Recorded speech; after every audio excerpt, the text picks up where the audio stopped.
नमस्कार दोस्तों, आज हम पढ़ने जा रहे हैं कक्षा 11वीं के भौतिकी का अध्याय सरल रेखा में गति भाग 3। तो वीडियो शुरू करने से पहले एक बार नज़र डालते हैं कि आज हम क्या क्या पढ़ने वाले हैं। सबसे पहले हम पढ़ेंगे तात्क्षणिक वेग एवं चाल। उसके बाद हम पढ़ेंगे त्वरण। तो चलिए शुरू करते हैं तात्क्षणिक वेग से, जिसको इंग्लिश में कहते हैं इंस्टेंटेनियस वेलोसिटी। औसत वेग बताता है कि किसी वस्तु की स्थिति में एक निश्चित समय अंतराल में किस दर से परिवर्तन हो रहा है। मतलब औसत वेग हमें एक निश्चित समय अंतराल की जानकारी देता है। औसत वेग द्वारा यह नहीं पता चलता कि वस्तु की स्थिति में परिवर्तन की दर अलग अलग समय पर कितनी है। मतलब औसत वेग द्वारा हमें अलग अलग समय पर गति की जानकारी नहीं मिलती है। तो चलिए आगे देखते हैं। एक निश्चित समय पर किसी वस्तु के वेग को तात्क्षणिक वेग कहते हैं। चलिए इसे एक उदाहरण से देखते हैं। मान लीजिए ये गाड़ी गति कर रही है और जैसा आपने देखा ये शुरू में विश्राम की अवस्था में थी, मतलब रेस्ट पोजीशन में थी, और ये लास्ट में वापस से रेस्ट पोजीशन में आ गई। मतलब इसका वेग समय के साथ बदल रहा है। तो एक निश्चित समय पर इसके वेग को तात्क्षणिक वेग कहते हैं। चलिए आगे चलते हैं और इसका सूत्र समझते हैं।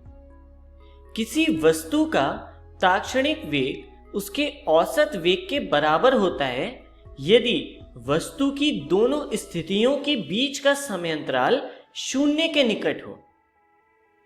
चलिए हम औसत वेग का सूत्र लिखते हैं, जिसमें लिमिट लगा देते हैं टाइम के लिए 0 की तरफ। तो इसे लिखते हैं v बराबर limit delta t tends to 0 delta x बटे डेल्टा t।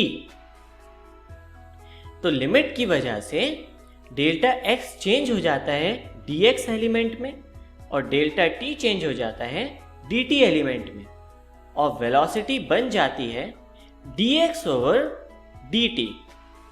तो चलिए आगे बढ़ते हैं और इसके लिए उदाहरण देखते हैं। मान लीजिए कोई कण गतिमान है और उसकी पोजीशन है x बराबर 280 माइनस 3t स्क्वायर। अगर a का मान 0.2 है, जो कि एक नियतांक है, और समय 1 सेकेंड है, तो हमें इस समय पर तात्क्षणिक वेग का मान ज्ञात करना है। तो उसके लिए हम यह सूत्र लगाते हैं v बराबर dx ओवर dt बराबर d by dt 280 minus 3t square. तो जब हम 280 माइनस 3t स्क्वायर का डिफरेंशिएशन करते हैं तो हमें मिलता है 2a माइनस 6t, जहां पर a की वैल्यू हम रखते हैं 0.2 और टाइम की वैल्यू रखते हैं 1 सेकेंड। तो चलिए देखते हैं। v बराबर 2a माइनस 6t बराबर 2 मल्टीप्लाई 0.2 माइनस 6 मल्टीप्लाई 1 बराबर माइनस 5.6 मीटर पर सेकेंड। तो चलिए अब हम आगे चलते हैं और तात्क्षणिक चाल पर नजर डालते हैं। तात्क्षणिक वेग का परिमाण ही तात्क्षणिक चाल कहलाती है। चलिए देखते हैं उदाहरण से।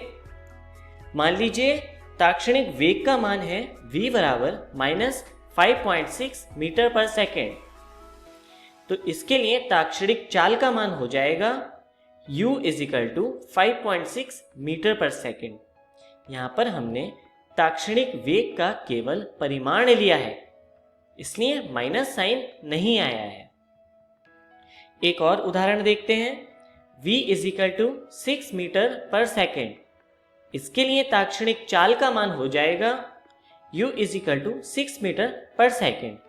क्योंकि 6 मीटर पर सेकेंड पहले से ही धनात्मक है, इसलिए इस केस में ताक्षणिक चाल और ताक्षणिक वेग का मान बराबर हो जाएगा। तो चलिए आगे चलते हैं और देखते हैं त्वरण के बारे में। त्वरण को इंग्लिश में कहते हैं एक्सीलरेशन। समय के साथ वेग परिवर्तन की दर को त्वरण कहते हैं। चलिए इसको उदाहरण से समझते हैं। आपने सड़कों पर गाड़ियों को चलते हुए जरूर देखा होगा। तो जब ट्रैफिक लाइट सिग्नल रेड होता है तब वहां गाड़ियां आके रुक जाती हैं। जैसा कि आप चित्र में देख सकते हैं, लाल गाड़ी रुक गई है।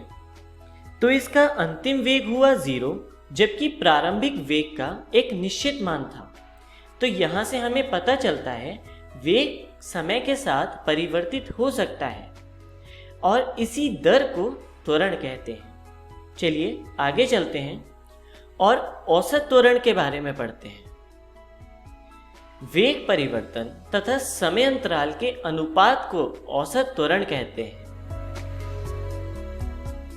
इसका एसआई मात्रक होता है मीटर पर सेकंड स्क्वायर और विमा होती है m0 L1 T-2। इसका सूत्र होता है A बराबर V2 minus V1 upon T2 minus T1। तो चलिए आगे चलते हैं और इसके लिए हम उदाहरण देखते हैं। मान लीजिए कोई कण गतिमान है और उसका प्रारंभिक वेग है 40 मीटर पर सेकंड तथा अंतिम वेग है 60 मीटर पर सेकंड। इसी प्रकार प्रारंभिक समय है 6 सेकंड और अंतिम समय है 8 सेकंड। तो चलिए इसके लिए हम औसत त्वरण देखते हैं। औसत त्वरण का सूत्र है A बराबर V2 minus V1 upon T2 minus T1। तो चलिए इस सूत्र में हम सभी चरों के मान रखते हैं। तो यहाँ पर आया 60 मीटर पर सेकेंड माइनस 40 मीटर पर second upon 8 second minus 6 second, जिसे हम लिख सकते हैं 20 मीटर पर सेकेंड अपॉन 2 सेकेंड, जिससे हमें एक्सेलरेशन की वैल्यू मिलती है 10 मीटर पर सेकेंड स्क्वायर। तो चलिए इसी के साथ हम आगे चलते हैं और ताक्षणिक त्वरण को समझते हैं, जिसे इंग्लिश में कहते हैं इंस्टेंटेनियस एक्सेलरेशन।